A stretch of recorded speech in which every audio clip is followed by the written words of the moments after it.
Hi everyone, I'm Don Genova with another Foodie Friday for Russell Books.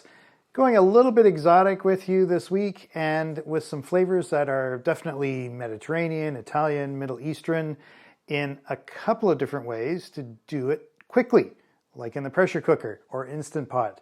Those have become really big over the years and I really like using mine. Discovered this book at Russell Books, the new Pressure Cooker Cookbook. It's by Jake Grogan. You know what I like is that he does a bunch of vegetables in here. And normally I use the pressure cooker or the Instant Pot for meats to do quick things with meats. Well, it's even quicker to do vegetables. And I did a couple of recipes out of this one.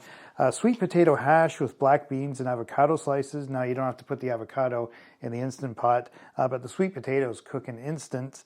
And the black beans, I made those from scratch. I had some dried black beans, so I took an extra only half hour to make some black beans. I also made from here summer squash, otherwise known as zucchini, with cilantro and basil. Once again, a really fast recipe. You don't have to clean the pot out every time. I did 3 recipes, all in the same Instant Pot, all in the nick of time.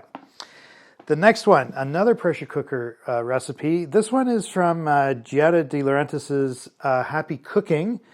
Make every meal count without stressing out. Now, this cookbook is not a pressure cooker or Instant Pot cookbook per se, but the recipe I chose from here to test out is pressure cooker chicken thighs with prunes and green olives. And this really has the Mediterranean flair in it. It has lots of garlic in it, green olives, pitted prunes, actually. You can use apples if you don't have prunes, capers, oregano, and a sauce with dark brown sugar and white wine vinegar. That one is really tasty and also easy to make.